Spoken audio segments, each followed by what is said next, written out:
असतो मा सद्गमय तमसो मा ज्योतिर्गमय मृत्योर्मा अमृतं गमय ॐ।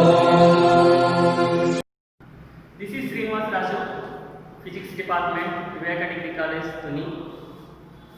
Last class on electric flux. This class is very important class, Gauss law and its proof. What is Gauss law? The statement of Gauss law is the total number of electric flux over a closed surface in an electric field is equal to 1 by epsilon naught times total charge enclosed within the surface.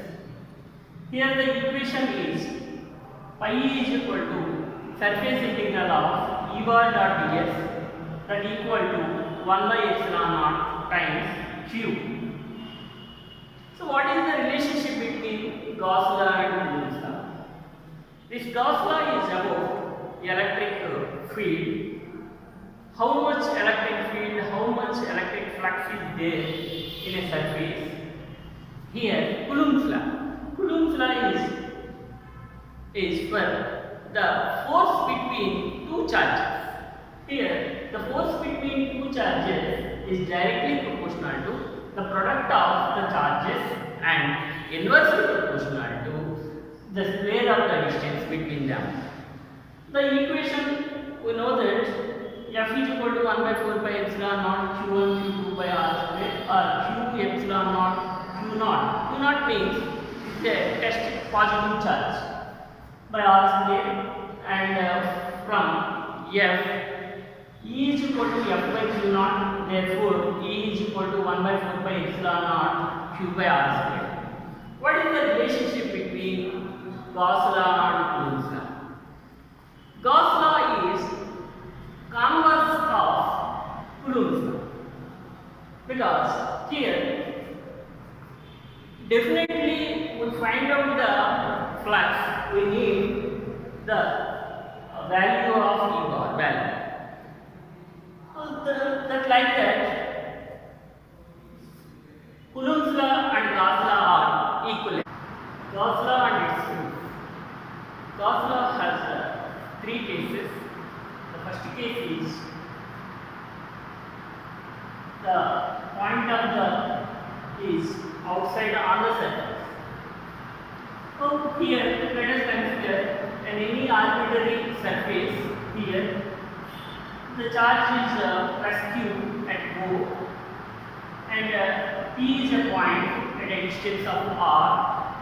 We assume a Gaussian surface ds. The ds makes an angle with E is theta, and the electric flux d pi for this ds through the ds area ds is d by E is equal to E bar ds.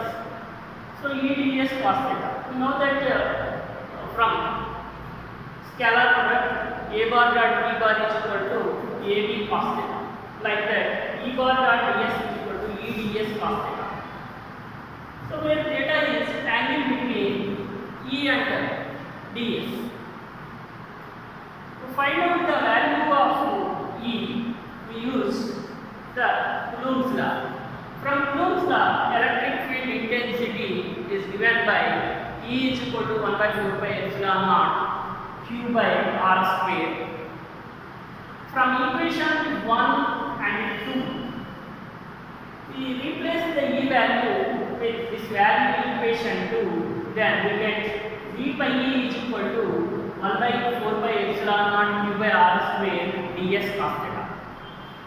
So here we rearrange this equation like that, q by 4 pi epsilon naught ds cos theta by r square. This equation is equivalent to, this is an angle, it is equivalent to solid angle. Here the P is a subtended angle at O, that d omega. So d omega is equal to ds cos theta r square subtended by ds at O. D by E, substitute the value of d omega value, replace here. So we get d by E is equal to q by 4 pi epsilon naught d omega.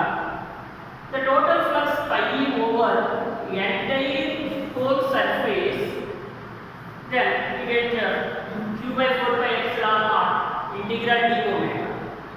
The value of integral d omega is 4 pi. So substitute that integral d omega value here. 4 pi cancel. We get pi is equal to q by epsilon. What is the statement of Gauss law? The Gauss law is the electric flux is equal to 1 by epsilon naught times the enclosed charge in its surface. So this is the first case of Gauss law. Second case of Gauss law is when the several number of charges within the surface. Here, look at this. Here, this is a surface. It contains several number of charges. Q1, Q2, Q3 are positive charges, and Q1, Q2, Q3 are negative charges. So, let it suppose Q1 dash and Q2 dash and Q3 dash. So,